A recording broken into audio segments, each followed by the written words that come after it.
महाकुंभ में आने वाले साधु संतों और श्रद्धालुओं की सुविधा के लिए सरकार की ओर से सभी अखाड़ों को 1-1 करोड़ रुपए दिए जाएंगे। इसी के तहत मेला प्रशासन सभी अखाड़ों में निर्माण कार्य करवा रहा है। निर्मल अखाड़े में साधु संतों और अपर मेला अधिकारी हरवीर सिंह ने निर्माण कार्यों का भूमि पूजन किया और इस मौके पर हरवीर सिंह ने कहा कि अखाड़ों में भंडार और संगत हॉल के निर्माण के लिए सरकार की ओर से अखाड़ों को राशि दी जा रही है। निर्मल अखाड़े में भूमि पूजन कर निर्माण कार्य की शुरुआत भी कर दी गई है। मेले में आने वाले साधु संतों और तीर्थयात्रियों को इसका फायदा पहुंचेगा।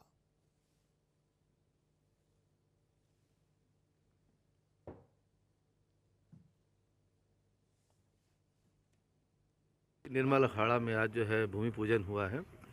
माननीय मुख्यमंत्री कराएगी, जिसके तहत यहाँ कोठार भंडार और संगत हाल, जैसा कि अभी महाराज जी ने बताया भी है कि उसका निर्माण किया जा रहा है। और आने वाले समय में जो कुंभ के जितने भी इनके आएंगे, स्नानार्थी आएंगे, श्रद्धालु आएंगे, वो आएंगे, ठहरेंगे और यहीं पे लंगर पाएंगे और रहेंगे। यहाँ पर अपना जो है संत निवास बनेगा, कोठार भंडार लंगर सब चीज़ बनेगी, क्योंकि यहीं से सारा कुछ चलना है। यहीं से भोग लगेगा सब संतों को और सब संगत को प्रसाद पाने के लिए। सब यहीं से प्रसाद मिलना है। गंगा माता का प्रसाद, गुरु नानक देव जी महाराज का प्रसाद, और ये सारा जो है कुंभ यहीं से शुरू हो गया। देखो मेला अधिकारी जी आ गए हैं, अब यहाँ नींव रखी गई है और अपना सनातन धर्म जो हमारी प्राचीन मर्यादा है, वेद पद्धति के अनुसार भूमि पूजन हो चुका है। तो अपर मेला अधिकारी यहां पहुंचे हुए थे। अखाड़ों के प्रतिनिधियों से मिलकर उन्होंने बातचीत की और कुंभ में जो तैयारियां चल रही हैं उसके मद्देनजर अखाड़ों को धनराशि भी दी जा रही है। आपको बता दें, सरकार की ओर से सभी अखाड़ों को 1-1 करोड़ रुपयों की धनराशि दी जा रही है, जिससे कि उनके अखाड़ों का और जो व्यवस्था है उसका वो निर्माण कर सकें। और कुछ निर्माण के दृश्य आप देख भी सकते हैं, जहां पर संगतें आएंगी, अखाड़ों से जुड़े हुए लोग पहुंचेंगे, उनके खाने पीने की व्यवस्था होगी, पानी की व्यवस्था होगी, रहने खाने की व्यवस्था होगी, साधुओं की व्यवस्था होगी। कार्य शुरू कर दिया गया है, जिसका भूमि पूजन किया गया और इससे श्रद्धालुओं को अच्छी खासी सुविधा मिलेगी। हालांकि ये राशि कितनी पर्याप्त है, हालांकि अखाड़े से संतुष्ट ही नजर आए हैं। अखाड़ों को धनराशि दी जा रही है ताकि वो अपना इंफ्रास्ट्रक्चर इस कुंभ के दौरान खड़ा कर लें, जहां पर यहां तमाम संगतें भी आएंगी, साधु संत भी पहुंचेंगे, अखाड़ों से जुड़े हुए लोग पहुंचेंगे, उनकी व्यवस्था दुरुस्त हो, खाने पीने का पूरा इंतजाम हो। और लगातार यहां आपको बता दें, हरिद्वार में कुंभ को लेकर तैयारियां जारी हैं।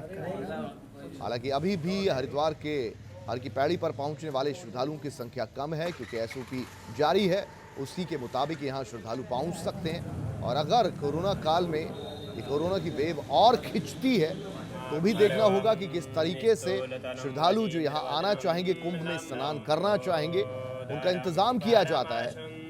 लेकिन फिलहाल प्रशासन अपनी ओर से कोई कोर कसर नहीं छोड़ने देना चाहता। वो बात अलग है कि विपक्ष बार बार इल्जाम लगा रहा है कि प्रयागराज में जो कुंभ हुआ उसमें हजारों करोड़ रुपयों का बजट था, लेकिन अब जो कि महाकुंभ होने जा रहा है अगले साल शुरुआती ही दौर में, उसमें हरिद्वार को लेकर जो बजट है वो उतना पर्याप्त नहीं है। हालांकि इसके पीछे बहुत सी दलीलें हैं,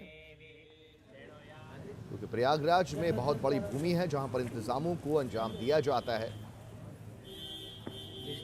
और उसे दिव्य कुंभ, महाकुंभ की श्रेणी में रखा गया।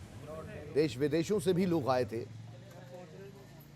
और यूं कहें तो दुनिया भर की वो सबसे बड़ी सांस्कृतिक धरोहर या सांस्कृतिक श्रद्धालुओं का मेला कहा जा सकता है। लेकिन अब 2021 में आशीष मिश्रा हमारे साथ, हमारे संवाददाता जुड़ गए और ज्यादा जानकारी इनसे लेते हैं। आशीष, आपसे जानना चाहेंगे, अपर मेला अधिकारी यहां पहुंचे थे, अखाड़ों के लिए सरकार की ओर से जो बजट जारी किया गया है, कितना बजट है, कितने अखाड़ों को मिलने वाला है और उससे क्या क्या सुविधाएं तैयार की जाएंगी? जी देखिए, बिल्कुल अगर बात करें अखाड़ों की और अखाड़ा परिषद की, तो कुल 13 अखाड़े हैं हरिद्वार। और सभी जो अखाड़े हैं सबको जो है बकायदा 1-1 करोड़ रुपए की जो सहायता है, धनराशि वो दी गई है सरकार द्वारा।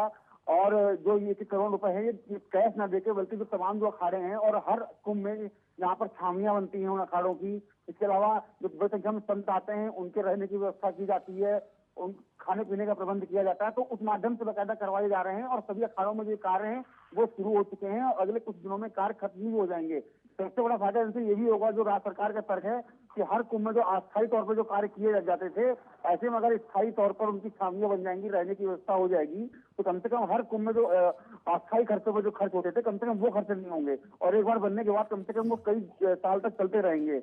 इसके अलावा जो है जो तमाम जो कार्य अखाड़ों में वो शुरू हो गए हैं। कई जगह जो जो निर्माण होने हैं उनके भूमि पूजन शुरू हो गए हैं। आज जैसे कि आप देख रहे हैं कि निर्मल अखाड़े में बकायदा ये भूमि पूजन हुआ है। इससे पहले जूना अखाड़ा रहा हो या दूसरे अखाड़े रहे हो, उनमें भी इस तरह के कार्य शुरू हो गए। तो जो अब कुंभ की जो एक गतिविधियां थी वो धीमे धीमे कहीं ना कहीं जो कहा जाए जो धरातल पर आती हुई नजर आ रही है। और ऐसे में जब जिस तरह बात की जा रही है, क्योंकि कोरोना की वजह से माना जा रहा था कुंभ काफी इफेक्ट करेगा, लेकिन जिस तरह से कहा जा रहा है कि इस साल के अंत में या अगले साल की शुरुआत में कोरोना को लेकर वैक्सीन भी आ सकती है, तो कहीं ना कहीं तो एक उत्साह में कमी आ गई थी, चाहे मेला प्रशासन हो या सरकार हो और या संत हो या आम लोग हो, तो सब जुटना धीमे धीमे अब शुरू हो गए हैं। कुलदीप, अच्छा आशीष, ये भी समझाइए हमें कि ये अखाड़ों को 1-1 करोड़ रुपयों की जो राशि दी जा रही है, इसमें टेम्परेरी कंस्ट्रक्शन की जाएगी, टेम्परेरी कुंभ के दौरान ही जो सुविधाएं चाहिए होंगी उनके लिए ये पैसा है कि उनकी परमानेंट कंस्ट्रक्शन के लिए भी पैसा है? जी देखिए, बिल्कुल जो अस्थायी तौर पर जो कार्य होने हैं वो थोड़े बहुत होने हैं, क्योंकि कोविड की वजह से इस बार जो है कुंभ का ज्यादा फैलाव नहीं होगा, बल्कि जो तमाम अखाड़े हैं केवल संत ही आएंगे और वही केवल स्नान को जाएंगे।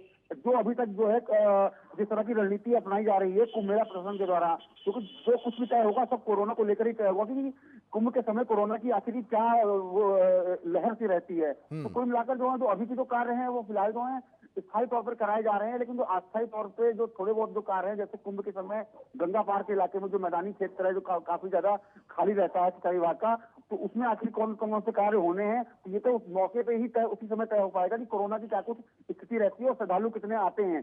फिलहाल जो सारे कार्य कराए जा रहे हैं ये स्थायी तौर पे हैं और सरकार का तर्क यही है कि हर कुंभ मेले में जो ये अस्थायी कार्य होते थे अखाड़ों में, तो उनपे जो फालतू खर्च होता था वो ना हो। जी चलिए, बहुत शुक्रिया आशीष मिश्रा इस पूरी जानकारी के लिए आपका।